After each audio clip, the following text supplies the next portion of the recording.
I'm here with Alexander Mercouris, editor-in-chief of the Duran. Alexander, let's do a Brexit update. And boy, is this some update.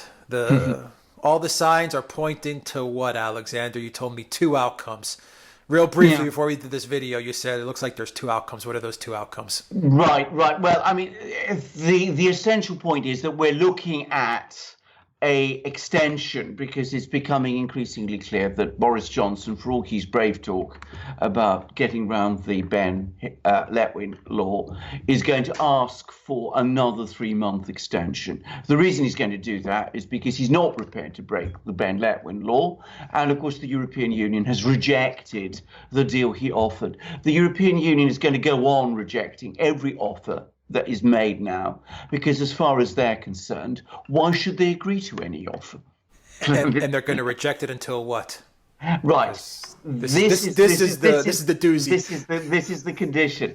What they're apparently going to say is this: we will reject this offer on condition that there is either another general election or a referendum. Now, there are great problems at this moment in time in having a general election. I'll tell you what those are. Briefly, I'm not convinced that there is a 2/3 majority in the House of Commons for a general election. It seems the Labour Party doesn't want one. Jeremy Corbyn does, but many Labour MPs don't want one. And it seems other parties also don't want them. I mean, the Liberal Democrats talk bravely about this, but it seems quietly they don't want one either.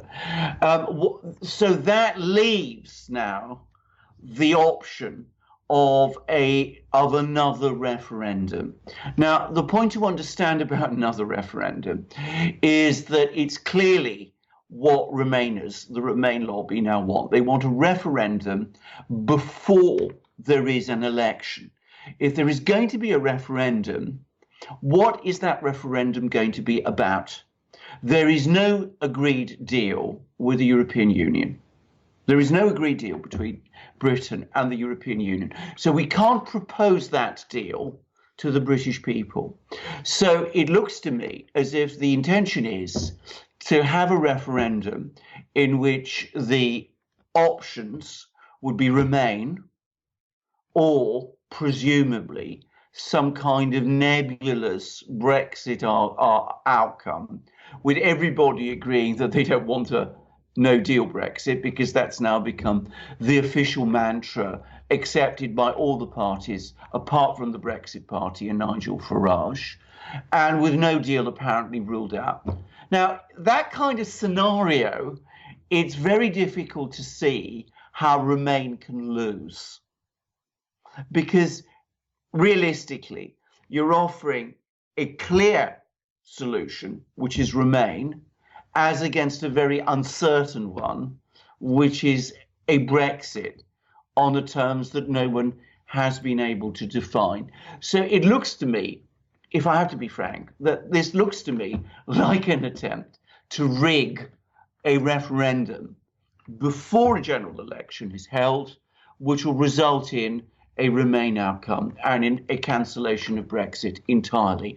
And I've been reading some articles in the British media, specifically one by a journalist called Will Hutton, who was the former editor of The Observer, which is the Guardian Sunday newspaper, which was quite strongly lobbying for that outcome also. So that seems to be the plan. Whether this plan will work is another thing entirely, because it could very well be that the Conservative Party will oppose another referendum, and it's not clear whether the votes in the House of Commons are actually there for one. But with all the talk about, no deal being an absolutely impossible outcome, which we can't ever contemplate under any circumstances whatsoever, and with the second option, which is that a general election is unpopular with many opposition MPs who don't want to face the electorate in this situation.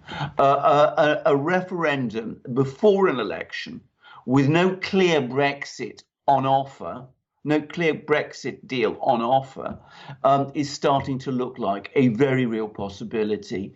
And that, as I said, would be essentially a referendum rigged to achieve a Remain result. It's incredible how they've propagandized and lied their way into this false narrative that there cannot be a no-deal Brexit under no circumstances. If there's if such a thing happens, the sun will never rise again, and the entire world is going to fall apart, because this would be the most catastrophic thing ever to happen in human history if there's a no-deal Brexit. And that's just been the accepted mantra of Corbyn, of the Conservatives, of the Labour, Tories, Liberal, Lib Dems, everybody, the media, BBC, Guardian. No deal, absolutely no deal. We can't even say those words. And it worked. Exactly. I mean, this is it. I mean, this is the point. It is everybody says this. There's a few Conservative MPs who are not saying it. And, of course, there's Nigel Farage, who's also not saying it, and the Brexit Party. Nigel Farage, by the way, is quite clearly now committed to a no-deal Brexit. But the Conservative Party, led by Boris Johnson, has just ruled that option out as their campaign position in a general election. If there is a general election tomorrow, or indeed after the 31st of October, the official position of the Conservative Party will be that they will look for a deal with the EU. Even though, as I said, there is no conceivable way that the EU will ever agree a deal, because from their point of view, why should they? Why should they agree a deal in this kind of situation? It's impossible to see why they would want to agree to a deal when the option of a no deal is so completely and categorically ruled out. Now, on the question of no deal Brexit, I've expressed my opinion about this many times. I believe that I'm quite knowledgeable about the state of the British economy. I take all this talk that a no deal Brexit would result in an economic apocalypse as absolute nonsense. It's absolute and complete nonsense. Only 8% of British companies do trade with the EU. The EU's share of Britain's foreign trade is declining. I think it's around like 40%, and it's declining. And even if there was a no-deal Brexit, most of that trade would carry on as before. There might be, as I said, some period of disruption, but an economy like the British would very, very rapidly adjust. And with Britain having one of the world's leading financial markets and global contacts to an extent that no other European economy does, because Britain has the advantage of the City of London and of the English language, which is, the worldwide language of international commerce. No country is better positioned to exist economically outside the EU. No European country is better positioned than Britain. The British could rapidly adjust to this situation, and that is the reality of it. God, I think people, Alexander, are just getting so fed up of being jerked around. And this practice that the EU is doing now with another referendum or rigging, a second vote where you give people a false choice. Once again, either remain in the European Union or remain under a customs union or something like that. So some ridiculous false choice, a false narrative. Brexit within a custom union. This is just such common practice by the EU. They do this over and over again. They keep on, just rejecting the will of the people, getting a revote until they get the result that they want. They do it over and over again. And I'm asking myself, when will they just bend this thing too far that it breaks? Well, I think we are probably closer to that point in Britain than is widely understood. Firstly, I think, as I said, we're not going to have a revolution in Britain if this is what happens. But one should not underestimate the quiet anger that there will be in Britain amongst a lot of people.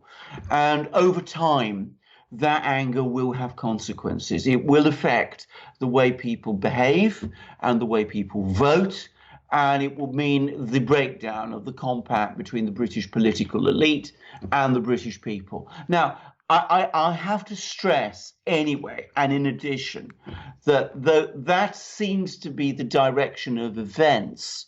We're not yet at that event, and it could very well be that before we get there, things could go radically wrong. I mean, it's not absolutely clear to me that that there are enough votes in the House of Commons for a second referendum. I suspect a lot of Conservative MPs would oppose it. There may be some Labour MPs who would oppose it also because they represent Leave constituencies. And it could very well be that the EU, once again, is overplaying its hand. But the key moment came with a telephone call between Angela Merkel and Boris Johnson, in which basically Angela Merkel trashed all of Johnson's proposals, said that there is no circumstance in which Northern Ireland, can ever leave the European Customs Union, which would in effect mean either Britain surrenders Northern Ireland to the European Union and effectively accepts a united Ireland, because that's what it would mean, ditching the Protestant people of Northern Ireland, or it gives up on ever leaving the customs union. I mean, that was what Angela Merkel basically said to Boris Johnson. And I mean, it's had an electrifying effect. Many people are very, very angry about it, but it's also seen by many people as the moment when the mask finally and fully dropped, and we saw who it is really who's calling the shots here, that it's ultimately the Germans, and to be precise, Angela Merkel, who's been calling the shots right the way through this whole process, and that this business of the backstop is not really about preserving peace in Northern Ireland.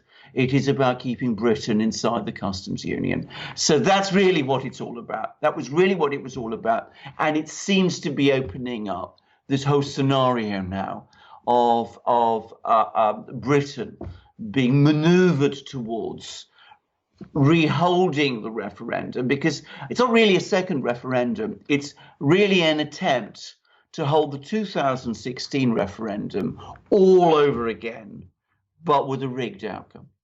Yeah, until you get the result that you want.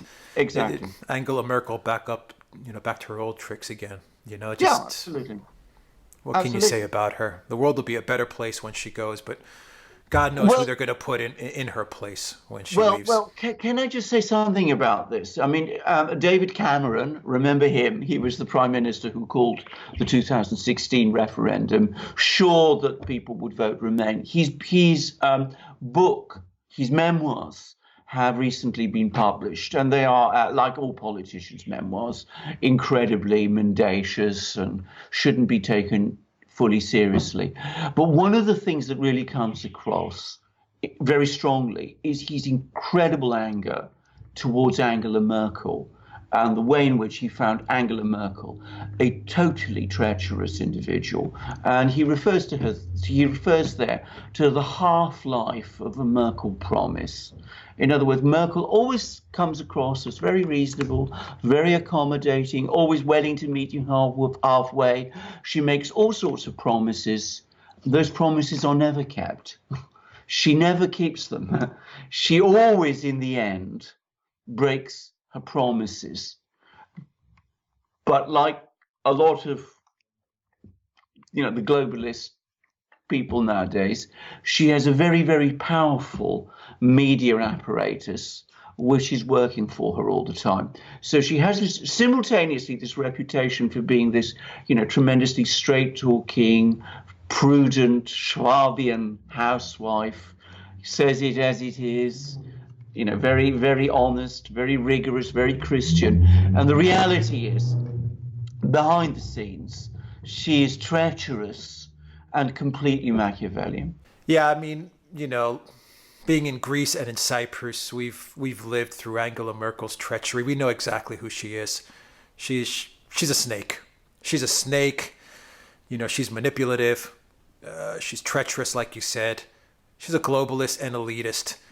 And she has no compassion or empathy for anyone or anything. We know her very, very well, and Yeah. I think now the people of the UK they're getting a good taste of what it means to deal with Merkel. Absolutely, absolutely. I would add, by the way, that the other people who figured her out back in 2014 were the Russians, who in the early spring and summer of 2014 thought that they'd come to an arrangement with her over Ukraine, whereby Ukraine would grant eastern Ukraine extensive autonomy in order to avoid a war there. And of course, all that was actually happening was that the Ukrainians were preparing for a war to attack eastern Ukraine. And when they did attack eastern Ukraine, the Russians discovered that all Merkel's promises amounted to nothing. Relations between Germany and Russia and between Putin and Merkel have never recovered from that moment. I mean, they meet regularly, but there has been a froideur between them that has never completely gone. And of course, now the British have discovered the same thing. And let's also note, before I get to my next question to you, Alexander, let's also note that U.S. President Trump despises Merkel as well. So, I mean, absolutely. He pretty much figured out right from the get-go. Well, indeed, this is the interesting thing, because, of course, he never actually had to deal with her. For some reason, he got the sense that this person is not to be trusted before he actually had any dealings with her at all, which is actually pretty remarkable. I mean, again, we don't associate Trump with psychological insight, but on this occasion, he got her right much faster than anyone else did. Anyway, as you rightly said, the British are now discovering the kind of person that she actually is. All right, so explain a couple of things to me, Alexander, here. Yeah. Some headlines that I read, which I think trouble me a little bit. Yeah. And I don't know if they're true or not. I don't know if the media is, trying to manipulate how I see the Brexit thing unfolding. But one of the headlines was that the Tories, the Conservatives, and Labour are surging in the polls, and the Brexit Party is falling, is lessening, and just doesn't have the influence or the pull that it once had, that it had during the 6 months ago, say, during all of this European Parliament elections and all that stuff. So the Brexit Party is fading. There was that headline that I read. And there's this headline that came out today, which is saying that a UK poll of polls is showing that support for Brexit is also fading as these negotiations continue to drag on. And, I've seen all kinds of charts and graphs which show that, Remain is now starting to surge. And, people are so fed up with Brexit that they don't even want to vote. If a referendum comes up, they don't even want to vote for, the UK to leave. Right. Let's take the first opinion polls first. The one about the party rankings. I think that poll is essentially true. I think what you are seeing is that as the prospect of a general election grows, the Conservatives are starting to scoop up all the Leave voters, because Leave voters are saying that Boris Johnson has taken a very strong line on Brexit. Maybe not quite as strong as they think he has, but, he appears to have. So Leave voters are now consolidating behind the Conservative Party, whilst Remain voters are starting to consolidate behind the Labour Party. That's what happened, by the way, in 2017. And it looks like in the previous election, and it looks like it's happening again. There is, however, a very, very, very important and big difference in the sense that even if Brexit Party falls in the general election that's going to happen now, that's going to be purely on the assumption that the Conservatives really are the Leave Party. If Brexit doesn't actually take place or is called off, then I expect that the Brexit Party will rebound very fast and very strongly, simply because the Conservatives will be seen to have failed. That was the lesson of the European elections, and it is, I think, the lesson we should take going forward. The Liberal Democrats, who are losing support as the Remain party, their vote is switching back to Labour. I think they may have longer term greater problems, because if Labour becomes, in effect, the big receptacle of Remain votes, despite maintaining a very ambiguous position on Brexit, largely thanks to Corbyn himself, it's very difficult to see why anybody would want to go back to the Liberal Democrats. So the mistake Farage would make, in my opinion, is if he looked at these polls and said, well, I'm losing support now, that means that my party, I should, close up shop. I think that would be a grave mistake, provided he remains there on the field. He will continue to be a major force in British politics, keeping the Conservatives in a leave position. Now, as to the other poll, the absolutely essential thing to say is that most of the polling, in fact, all the polling agencies in Britain are dominated by liberal establishment people, and they've never really liked Remain, and they have Leave rather, and Brexit, and they have consistently overstated the extent of Remain's support. This was true during the 2016 referendum campaign. Support for Remain always seemed to be greater than support for Leave. Yet, as we know, when the vote actually happened, Leave won. I don't get the sense that there's actually been much of a shift in the British public's view on Brexit at all. Those people who voted for Brexit in 2016 overwhelmingly still support Brexit now. Unfortunately, if we get a referendum held within the next, say, 3 to 6 months, in this fashion that I described, in other words, a clear Remain position, no very clear Brexit position, I think many people in Britain will smell the fact that this isn't really a proper referendum and that it is a rigged referendum. And I think in that kind of situation, you could see a lot of people refusing to vote and turnout being very low. But the effect on that would not be to, indicate that support for Brexit has melted away. It would be an indication of the illegitimacy of this referendum. And it would mean that that new referendum would not have closed the discussion on Brexit in any way. That's, I think, the other big thing to say. This whole debate about Brexit, whatever happens, has not ended.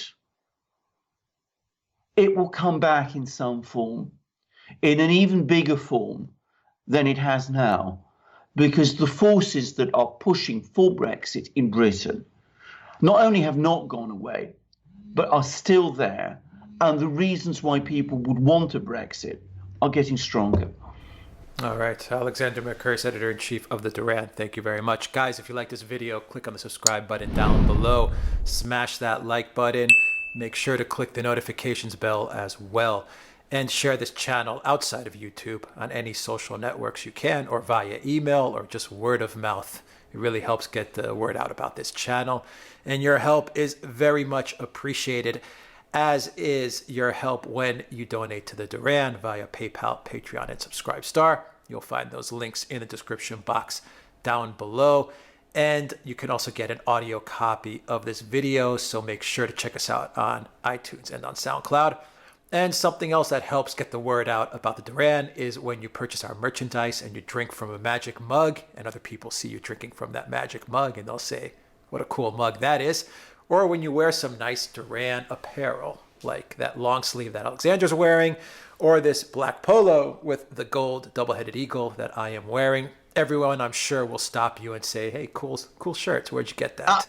I have actually been told that very thing, Alex. So there you go. And may I add, by total strangers. Or to be precise, I've been told that twice. Once was at Ham House, where I went to a social event, some months ago, and once, believe it or not, was when I was walking my dogs. So there you go. So this is really actually great apparel, and may I add, in both occasions, I was wearing a polo shirt just like the one you're wearing, because they are phenomenally good polo shirts. Really, the definition of smart casual.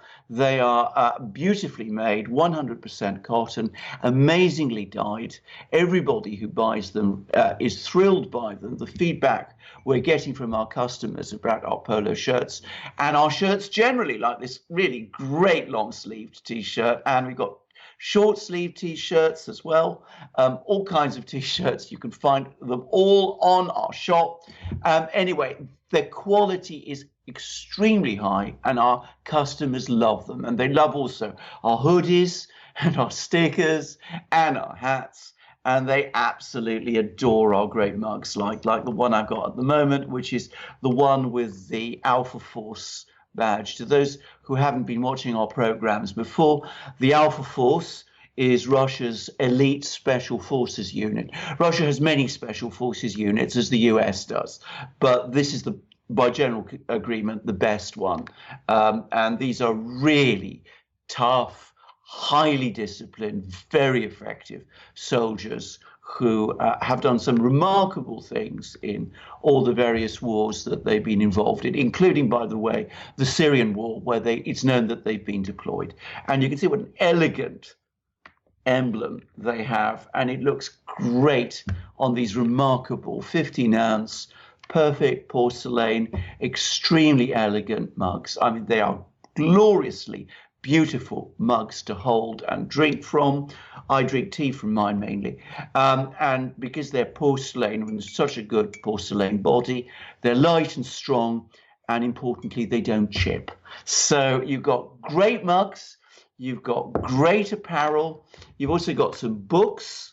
We've done books on Brexit, which we've been discussing today, and on Russiagate. And we're going to be doing more books eventually when we have the time, which will be soon. And you can find them all on our shop, and Alex will tell you where to go. So help yourself, help the Duran. Alex will show you how. You'll find the link for the Duran shop in the description box down below, theduranshop.com. And as I always forget in my intro to mention, you can also find us on BitChute as well. So check out the Duran channel on BitChute. Alexander Mercouris, editor-in-chief of the Duran, thank you very much. Until next time, everybody, take care.